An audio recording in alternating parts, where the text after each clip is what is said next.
What's up, guys? Welcome into a Week 12 edition of Chargers Weekly. Taping this on a Friday morning. I hope everyone had a very happy Thanksgiving with family, including you, Matt Money Smith. How was your Thanksgiving, bro? Oh, it's great. You know, it's one of my favorite holidays. My daughter's in town from college, so it's great to have her home and family together, eating way too much. Oh, yeah. Napping at least 3 times throughout the day, waking up late to break out the pies. It was an awesome holiday. I hope yours was great too, Chris. It was, and leftovers all weekend until we get to Denver, right? Exactly. That's what it's all about. That's what it's all about. No question. Well, hey, the Chargers improved to 6-4 against Pittsburgh Steelers on Sunday Night Football. A little bit later, we'll have Ryan O'Halloran of the Denver Post to break down this matchup against the Broncos on Sunday. But, Money, let's just rewind to that fourth quarter. I remember after the Cleveland game, just asking you what that fourth quarter was like. It was almost the same thing, but in reverse. The Chargers had the lead this time, and they held on. They barely held on, but they did enough to win. Yeah, and it was that same magic number, right? 41 points. Very strange. Combined 41 points. That's what we had in the Browns-Chargers game. That's what we had in the Steelers-Chargers game. And look, the difference is the Chargers, look, they had back-to-back possessions, right? So Justin Herbert with, I think it was his 6th fourth quarter comeback to win a game of his career.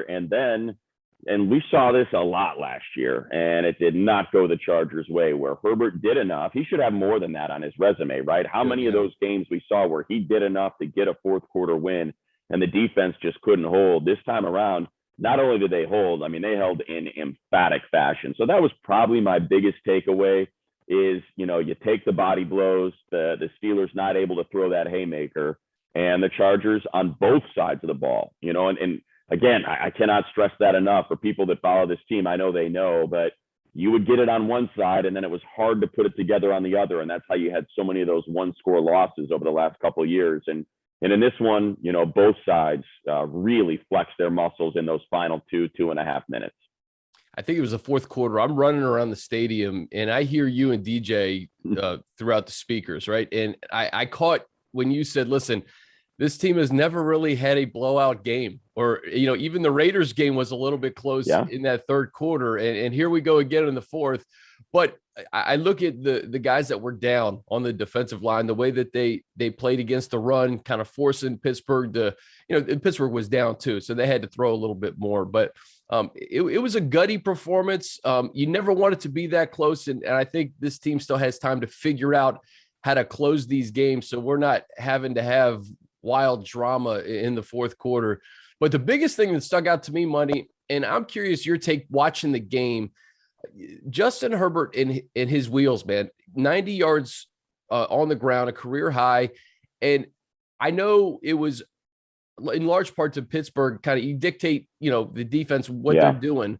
And Justin's just so instinctive, but my goodness, man, if he runs it a little bit more each week, I just feel like it unlocks a lot of possibilities for this offense, even if it's just a couple of design runs. And listen, I don't want Justin running all over the yard, but if he does it in a manner where he knows how to slide, he knows when to run and when to get out of bounds, then I just think it's another dimension to this offense that we haven't really even seen yet.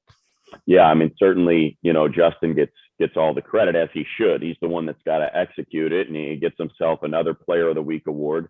But I think you really got to tip your cap to the coaches and the coaching staff, because, you know, after the game, and, you know, we talked to Coach Staley and we talked to Tom Telesco on the radio show with Petros, and, you know, they both said exactly the same thing, which leads me to believe they saw the coverages that the Steelers have been playing with their too high and their man under. And they told Justin, you're going to have a lot of opportunities with the style of defense that they're going to deploy, not to mention the players that they're without and who they're down, that TJ Watt isn't up there wreaking havoc and Minka back there diagnosing, you know, what's happening and trying to make plays. Take advantage of it. And it's clear he got the message. It feels like, you know, over the course of Herbert's career, this short career, this season and a half of quarterbacking that he's played so far, you know, I can just, for whatever reason, remember DJ saying, hey, by the way, you know, there's a lane on the left side there. Justin could have probably had a good 20 yards, or, hey, there's a, you know, if he would have just tucked it and ran, he probably easily would have got the first down. I think it's something that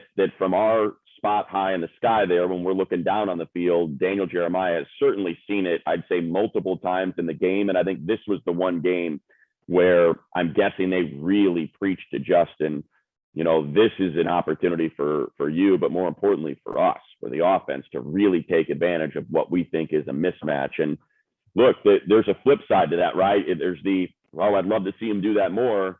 But the flip side of that is, well, now teams have to prepare for it, and they cannot play that coverage, or they can try, and then they'll immediately have to adjust if he takes advantage of it again. So the great thing about it is it's not just him doing it in the game, it's him forcing defenses to be cognizant of it, aware that it's not just a small threat, but a serious threat if they don't pay attention to it. And that hurts them. It hurts their practice schedule. It affects what they're able to run and maybe take them out of their comfort zone. Yeah, it's a great point. And it's so funny. You and I have harped on, all right, we got to identify this running back too. Who's the second running back? It was Justin Herbert on Sunday Night Football, right? But Austin, I mean, the way that Austin is deployed, 4 total touchdowns, 2 receiving, 2 rushing, he has really come into his own money. And we've talked about him countless times since 2017, his rise. Everybody knows about where he's come from in Colorado, going home this Sunday. But my goodness, man, when he gets rolling the way he gets rolling, and it was almost perfect because, Keenan has his ho-hum 9 for 112. Mike Williams gets rolling and gets back in the end zone. And then you get 30 in the backfield humming like that. When all 3 of those guys are clicking like that, this team is very hard to stop.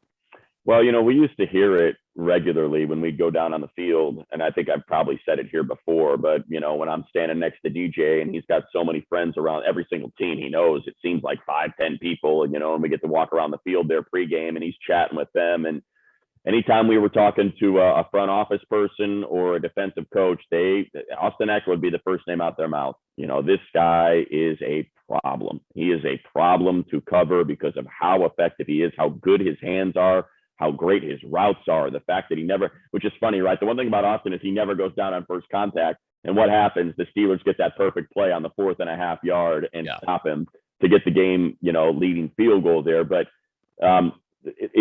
it doesn't need to be said, right? He's the only back in the NFL with 5 rushing TDs and 5, receiving TDs. He and Jonathan Taylor are in a category unto themselves when it comes to scrimmage yards. So the numbers tell you he's been effective. Your eyeballs tell you he's been effective. I'm going to go back to the first thing you said, though, and that's that Justin Herbert's the second runner. And not to be negative, celebrating a game that really ought to be celebrated, but I think we saw it again, and Austin Ekeler has talked about it. Anytime he was not on the field, there was an issue. There was an issue with the running game. Justin had a huge drop in that game on a third. I think it was on a 3rd down, if I remember right. So I think that search still continues. And I think that's why you saw in the 4th quarter, they like to get Austin his breathers and keep him fresh. And it was like, no, you're on the field. We got to roll with you. We cannot afford to have you on the sideline moving forward. So, I mean, and again, you can see the type of damage he can just wreak havoc on an opponent, no doubt. But you certainly want to see him stay fresh. So in those game clinching moments, like he had, look, that pass to Mike Williams, it doesn't happen if it's not for Austin hopping from the right hip of Herbert to cut down, the blitz and slot that was probably going to get to Herbert maybe a beat before he was able to get his full force behind that throw on the busted coverage. So, or on the missed assignment, I should say. So again, it's not just the 4 TDs, but it's also the most important play of the game-winning drive, and that is picking up that block so Herbert can make that throw to Mike Williams. Guy does it all. That's it. And you're right. As there's 6-4, there's 7 games to go. At some point, the running game is going to need to be relied upon in the second half to ice games and to close out games, and maybe actually to set the tone for a game. And we know what we got here at number 30, but again, Justin Jackson, Kelly, Roundtree, we're going to have to see something from those guys back half of the year. Pushing this thing forward to Denver. We're taping this on a Friday. We saw the Raiders beat the Cowboys. This division is as tight as ever, as you've talked about, money. This is an interesting game. Everyone's going to point to Staley and Fangio, but I really kind of look at this as, all right, the Chargers get a couple guys back on the defensive line.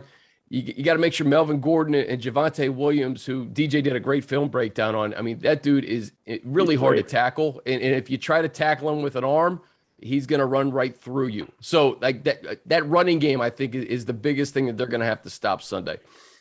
Yeah, look, I'm anxious to see how they play it, because I thought Fehoko and Gaziano were fantastic against Pittsburgh. I mean, they were great. And look, they provide something a little bit different than Tillery. Tillery is a pass rusher. That's just kind of the way that he's wired and he plays.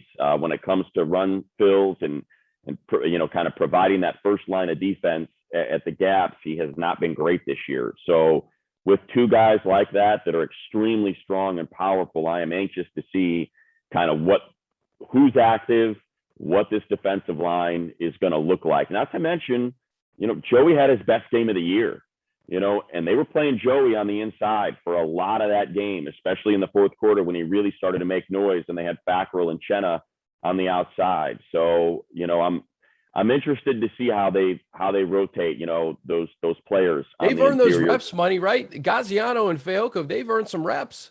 Well, and I think there's also another component to it that if you send them back to the practice squad, they're fair game.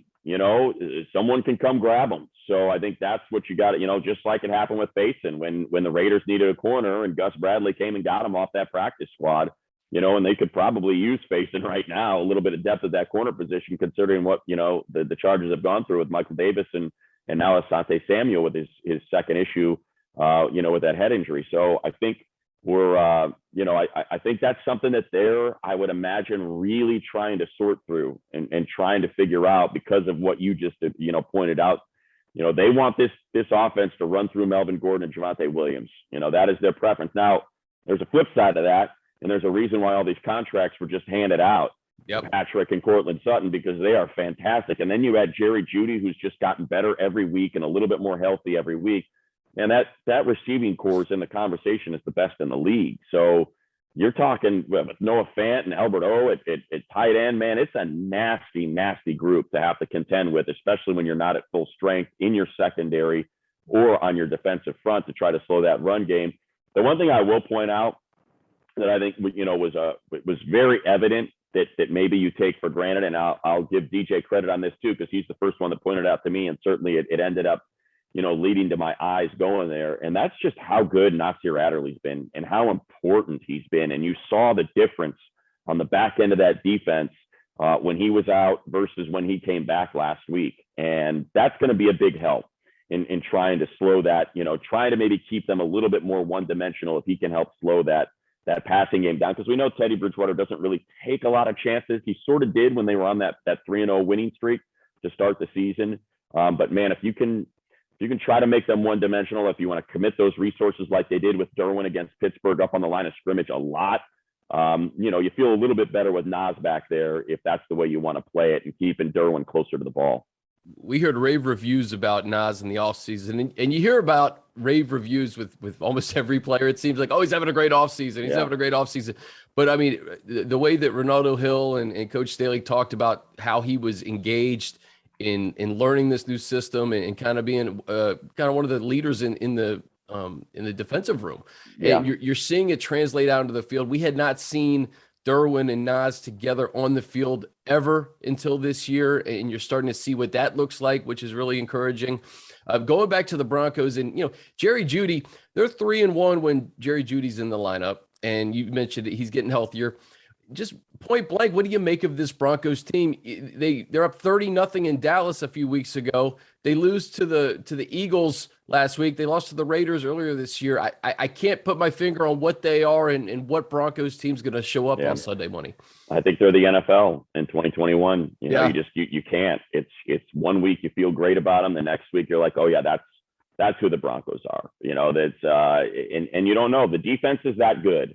It's that talented now. I'm anxious to see what's going on with Kareem Jackson. I know he's been out. You mentioned we're doing this on Friday. I don't know if he'll be listed as out, but he hasn't practiced. So I think that's a big loss just because he's such a stout run defender and really just he's really good. He is just a really good player and always seems to do damage against the Chargers. There's those certain players that end up playing a certain opponent really well. And and he seems to be one of them.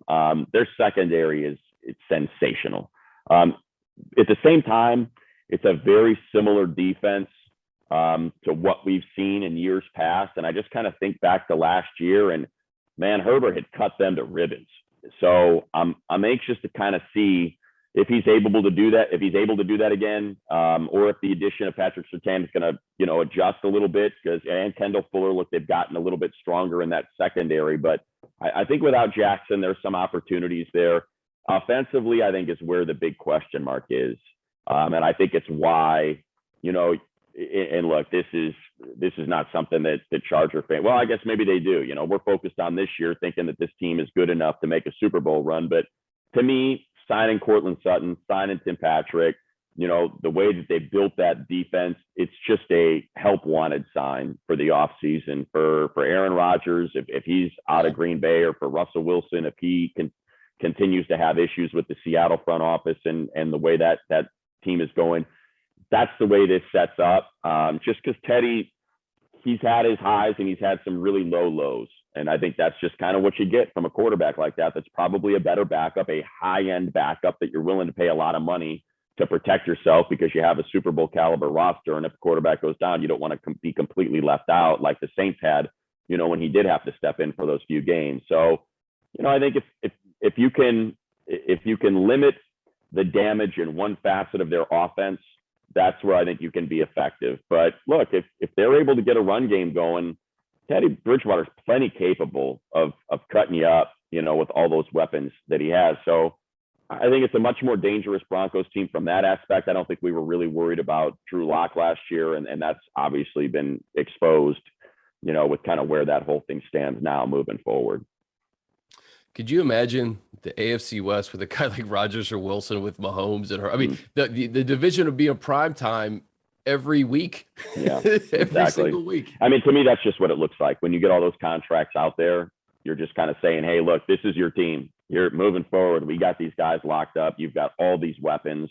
What's a better place for you to go than here? Maybe, they need a little O-line help, that's for sure, but who doesn't?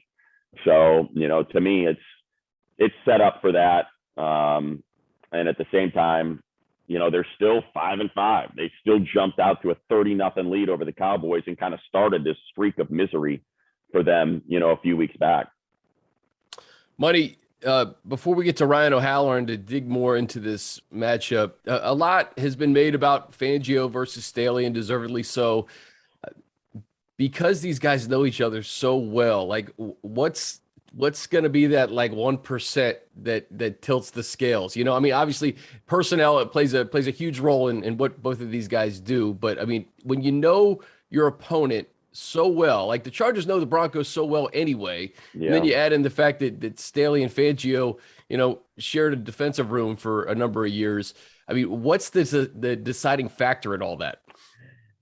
Yeah, look, I hate to do it, and I don't know. Obviously Brandon is, Coach Staley's a bright guy. There's no doubt about that, and he's had success at every one of his stops. But every one of his defensive stops, prior to the Rams last year, when he finally got a chance to run it himself, he's a Fangio guy. It's the Bears under Fangio, the Broncos under Fangio. Then he gets a chance to do it on his own, lights it up with the Rams, ends up landing the head coaching job. But I kind of think of the parallel to me is Shanahan McVay, right? McVay is able to run roughshod over the league with his offense, and anytime he has to go up against, the master, his mentor, the guy that taught him, so much of what he knows, Shanahan just gets the best of him and is able to shut that offense down because he knows exactly how it goes. So, the flip side of that would be that Fangio knows how to beat his own defense, that he knows exactly what to call from whatever he sees out there formation wise,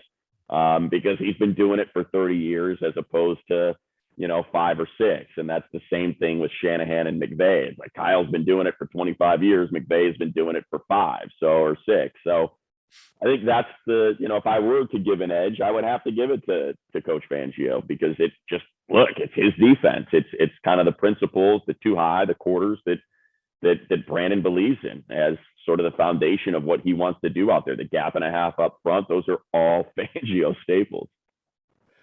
a chance for the Chargers to go 3-0 in the division for the first time since 1996. I had to do a double take looking that up. There you go. The Seattle Seahawks were in the division, I think, at that point. Bobby Ross was your head coach. Right.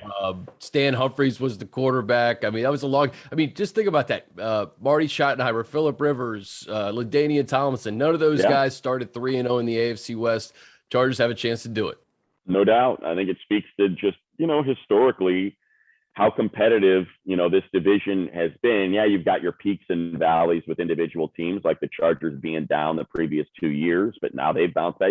No team save the Raiders, who were miserable for about a decade straight, but, now they're back up where they're a formidable opponent and typically finish at least around 500. I think it just speaks to the division and how challenging it's always been, no matter, if it was Jake Plummer with the Broncos or Peyton Manning with the Broncos following John Elway, you kind of had that little dip there with Trevor Siemian and Tim Tebow maybe for the half season there. The Chiefs obviously have been competitive seemingly for the last 30 years, it feels like, save the one hiccup of a season. And then, you got the Chargers, like you said, the Marty Schottenheimer, the team that was winning however many divisions they won in a row, 4, I think, straight. And, you couldn't start 3-0. It's just, I think it speaks to the history of this division. And also, I think just division play in general and how hard it is to win games inside your division when you know each other so well. And look, there's a reason why the records are what they are. The Chiefs are atop by a half game. The Chargers will be in first place if they win this game because of the head-to-head win already.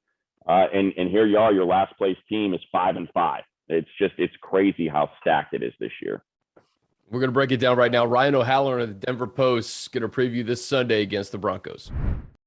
But first, a quick note to let you know that Pepsi, they're handing out the ultimate Chargers fan experience only at 7-Eleven. Rush in, scan the code to enter for a chance to win some awesome prizes. You want to bolt up with Pepsi. No purchase necessary. Must be 18 years or older. Sponsor is PepsiCo. For official rules, visit boltupla.com/7-Eleven. Also, want to introduce you to Picks for Popeyes. Every Chargers game this season, when the Bolts defense gets an interception, show your game recap email to your local Popeyes. Get a free chicken sandwich when you purchase a chicken sandwich at regular menu price. All right, to get this week's opposing view, friend of the show, Ryan O'Halloran, Denver Post. And Ryan, I think the obvious storyline, might as well just start here, teacher versus pupil with Vic Fangio and Brandon Staley. Yeah, and it's a great storyline. It's you don't have to make this one up. It's Vic Fangio gave Brandon Staley his first NFL shot in Chicago just a couple years ago. Hired him from John Carroll, Division III, and one thing Brandon has talked about this week and also last year is the interview process with Vic, where Vic just sat there, says he had nothing to say. He thought it was going awful. And then a couple of assistant coaches said, "Hey, you're doing great." If he doesn't say anything, that means you're on the right track. And the meteoric rise of Brandon Staley to his current spot really started in Chicago with Vic Fangio. Ryan, as you look at the Vic Fangio defense, kind of give us an idea of what's different from last year. If anything, we were kind of talking about a little bit earlier, the fact that Chargers seemed to have control in both of those games before their defense let up a little bit, but then maybe Herbert felt a little comfortable out there. How much different is this edition of the defense versus what we saw in those 2 games last year? Well, a lot of different personnel. Von Miller was injured last year. Now he's traded. But one thing that the Broncos are doing through 10 games this year is they're blitzing more. 6-7% more for the season total, which says, hey, does he trust his corners, Pat Surtain and Ronald Darby, who are new to the roster this year? But also, it probably means his 4-man rush with the 3 defensive linemen isn't created enough pressure. So I think that's the biggest biggest difference, is he is sending more blitzers. But one thing that looks to be different between the Brandon Staley Chargers defense and the Vic Fangio Broncos defense is that 2-shell the Chargers are playing. The Broncos right now still like dropping Kareem Jackson into that box. He may not play Sunday. So, you can have like the foundation in that scheme, but each coach is going to put their own stamp on it based on their personnel. Ryan, simply put, who are the Denver Broncos right now? 5-5. I mean, can you put your finger on it? Each week is different. You're up 30-0 in Dallas. You lose to the Eagles. Hot start. What's the deal? They're even Steven, literally, because what they are, they're a streaky team. They won 3, they lost 4, they won 2, now they've lost 1. They just are not explosive enough offensively. Defensively, well, I'll start on offense. They're averaging 20 points a game. That's not going to be good enough to win consistently in this division with these quarterbacks and these skill position players. Teddy Bridgewater is showing a little bit of a hesitancy to push the ball down the field. He's got to get over that. And with the running game, Melvin Gordon is starting all these games. He has more carries, Javonte Williams, but the rookie Javonte Williams has more explosive carries, more eye-popping runs. I would go to Williams starting this week, say, hey, this is the stretch run. Get ready, kid. But it doesn't seem like they're going to do that. On defense, the big thing that stood out is they sunk a ton of resources into this secondary, and they're giving up big plays. Is it communication? Is it bad fundamentals, et cetera? It's been something different. So if I'm the Chargers, I test these corners. Pat Surtain's a rookie, having a good year. Ronald Darby, a big free agent signing, no interceptions.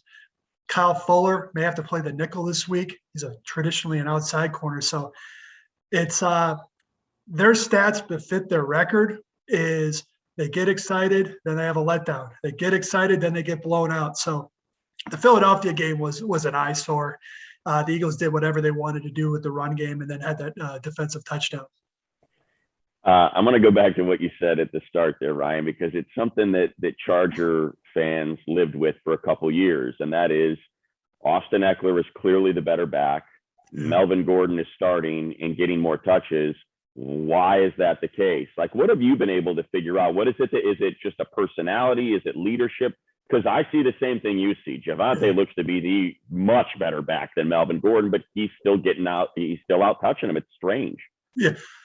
There's a common thread here. Melvin Gordon. So, my cynical view is they are saving Javonte to take over that feature role next year. They don't want to totally run him into the ground as a rookie because at North Carolina, he was mostly a split carries guy with Michael Carter, who's now with the Jets. Yeah. So I think that's part of it is they don't want to overload a rookie who's playing a 17-game season. That worked the first half of the season. Now it's time to start winning some games. The idea was keep both guys fresh going into December. Here's my main reason for moving toward Williams and away from Gordon outside of those big plays, Matt. Melvin has lost 2 fumbles in the last 2 home games, almost cost the Washington game, and helped the Eagles put away that game, made it a 27-13 game or something like that. So, that's one of the reasons is, Melvin's been a little careless with the football in that respect. But I just think right now this is a Bronco team that on their home field have not done well. They're 2-3. They've been favored in every game. Put Javonte Williams out there to start the game. Give that crowd a spark. Try and give that offense a spark because on opening drives this year, this offense has been totally pathetic. Ryan, we talked about the wide receivers too, and Money referenced the big deals that Patrick and Sutton got. And, Jerry Jeudy, when he's in the lineup, they're 3-1 this year. How does the offense change when Jerry Jeudy's in the lineup? Yeah, he's their best receiver right now. He has 21 catches in his 3 games since coming back from that high ankle. He was uncoverable, if that's a word, against the Giants before he got hurt. I think they're learning how to use him. And starting in that Dallas game, they used them on jet motion. They used them on a couple tunnel screens. Just get it to him. See what he can do with the ball in his hands. That is not really Tim Patrick and Cortland Sutton's game because they are such big guys. Get him down the field. Tim is a bulldog. Cortland can win that 50-50 contested catch. So the thing the Broncos had to figure out this week is since Jeudy came back, Sutton's activity has gone way down, like 5 catches in 3 games. So how can they get both those guys involved at the same time?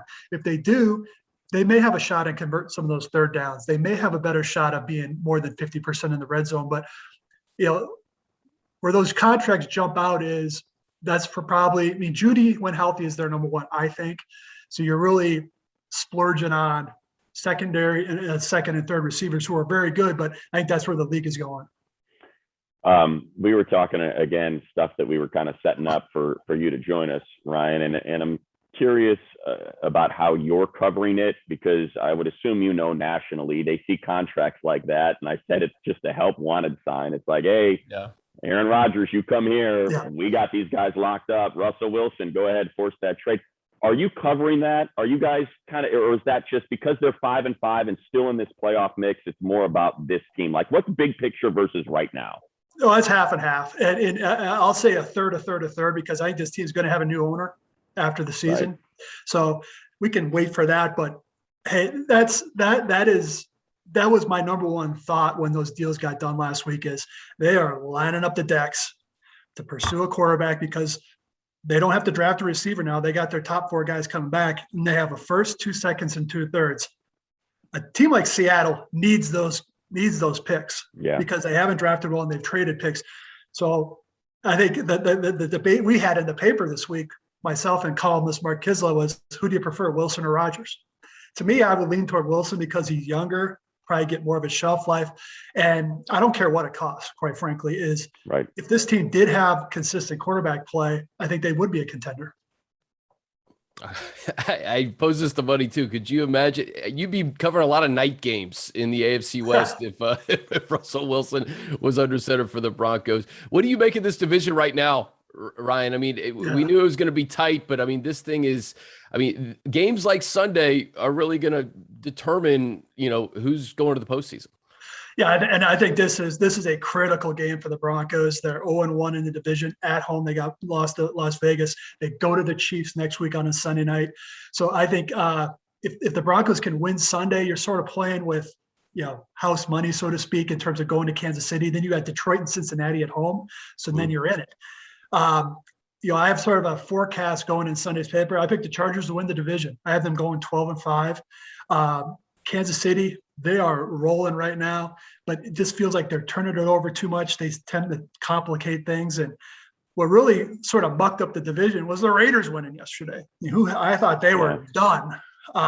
So I still have the Raiders finishing 4th, but I think if the Chargers can win Sunday, that goes, 2-0 in division road games. That's going to count so much coming down the stretch. And if they can take care of business at home. So if I had to rank them right now, I would go Chargers, Chiefs, Broncos, Raiders. I'll just finish with this, Ryan, and it's not even really a question. It just for whatever reason popped back into my head. You said, they got to get Cortland Sutton going. I would just say, just remind him the Chargers are coming to town. The guy has absolutely crushed the Chargers in his career. Yeah, and I would prioritize. I would prioritize him on that first drive. Say, hey, we know what Jerry can do. You know what Tim Patrick can do. Let's get number 14 going a little bit. Let's try and create a matchup that benefits him to see if he can get some mojo going.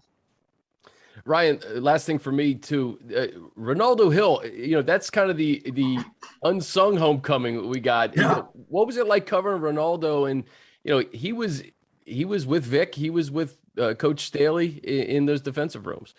Yeah, and I think I probably interviewed him 3 or 4 times, and it was really good. It was really cool to get to know him because this was a big opportunity for him with the Broncos because Ed Donatel, the coordinator, is widely respected as a secondary coach, and sort of to learn under him got him ready for this opportunity with the Chargers. And he had to develop some younger guys. And he had some veterans like AJ Boye. He had Chris Hayre 2 years ago now with the Chargers. So it's that's sort of the under the radar homecoming, but it is another branch of that Fangio coaching tree. Okay, Ryan, as we get you out of here, what do you think is going to decide it? Well, the easy answer will be turnovers, but I'll dig a little deeper. Is the Broncos are not built to come from behind. They're just not. They don't do enough on offense. So if they can survive the first quarter, and a half, then it gives them a puncher's chance, keeps that crowd in the game. Because right now this is a fan base that's equal parts not showing up and apathetic, and they have reason to. So I just think the Chargers right now with Eckler and Herbert and Allen, Williams just have a little bit too much firepower for the Broncos to win this kind of shootout. And then I think about that comeback last year, which I think was the worst loss for the Chargers. Just that one was absolutely brutal. Among a lot of bad losses, that one was probably number one, right? Do we have a weather report for me and Money? Oh, do we need to bring a heavy coat? Will there be? I think you guys are going to be in good shape. Let me check real quick. High of 64. Take it. We always, you know what? We always bring good weather with us to Denver. It's the craziest thing. I don't know why. but I think we've had one in the last 5 years that's just been somewhat cold. It's the craziest thing. Yeah, and I think that one was like week 17, Muddy, where it's supposed to be cold. It's like January, but every time we go, it's been awesome. Yeah, so it might get a little nippy by halftime when it gets dark, but you cannot complain about a high 64 this late November. All over it. Love it. Love it. Ryan, you're the best, man. Look forward to seeing you on Sunday, bud. All right, thanks, fellas. Take care now. All right, buddy. Always appreciate Ryan, and it just kind of reaffirms the fact that this is a huge game for the Chargers. If you go to 3-0 in the division, you're 7-4 with Cincinnati and the Giants on deck, man. You're looking good going into that Thursday night game against the Chiefs. Yeah, just kind of going back to when you asked him what's going to decide the game, and he said, I don't want to say turnovers, but you look at that offensive line. I think as I wrap it and I look at what maybe the pivotal matchups are, it's making sure you get that defensive front combination right. Again, just kind of based on guys that weren't there and players that were put in, and you saw how effective it was, especially in the most critical moments. Look, I know what the score said, and I know that the Steelers scored over 30 points, but I mean, they had 17 points off drives that went 3 yards, 11 yards, and 7 yards. Yeah. So it wasn't on the defense. They were good, especially up front. And I think when you look at it, as I look at the numbers for the Broncos here, just off my screen, 28th on third down, 29th in sacks, 29th in red zone. You got to take advantage of those numbers. Get them off the field on third down. Get after Teddy Bridgewater so his clock is even quicker than it already is, which is ridiculously fast, not to let those big plays develop downfield. And then do what they've done for the most part all season. You think about that fourth down stand, that goal line stand on fourth down against the Steelers, and that's bend, don't break. If you're going to bend, but make sure you don't break. Trade touchdowns for field goals. Like Ryan said, get up 2 touchdowns and see if you can just turn the fans against them, put your foot on the gas, and get the heck out of there 3-0 in the division. And Money, one thing I'd add that, as you do fact finding, getting ready for a game, this Javonte Williams, man, I did the film room with DJ, and he's just showing just how powerful this guy is. And the fact that he's only getting 10 carries a game, the Chargers will be lucky if he doesn't get more than 10 carries a game. And if he does get rolling, that could be a problem. So I think stopping him and obviously Melvin Gordon too, but specifically Williams and the way he runs, that's going to be very important. Yeah, you're just saying that to be nice to Melvin because we like him. Like Ryan's on it. Javonte looks like, think about Derrick Henry, like Javonte's in that conversation. He is a load to bring down. If he gets some steam, and he's coming through that line and he missed first contact and he's 5 yards downfield, he's going another 5. He's just that big, that strong, that good at shedding tacklers. For those folks that maybe watch Kyle Brandt on Good Morning Football, there's a reason why the guys won the Angry Run of the Week, I think a couple times already. Should just hold on to that award for the entire season. He's that good. So you're right. That's going to be it. How do they decide to call that game? And man, I sure as heck hope we don't see a lot of him. Man, I tell you, guys, if you haven't seen it, go to our film room on our YouTube channel. DJ broke it down. The third run in Dallas, where he just keeps his legs going and breaks out like 3 times. I mean, it's wild. Just go watch it. And I think that was the one play that said, if you don't wrap him, it's trouble. It's trouble. But no doubt. A big opportunity, though, Money, for the Chargers on Sunday. Get to 3-0 in the division. I'm looking forward to it. Looking forward to seeing you. Be sure to download and subscribe to the Chargers Podcast Network, wherever you listen to podcasts. Running for History, episode 4 out today as well. For Matt Money Smith, I'm Chris Hayre. This has been Chargers Weekly, Week 12.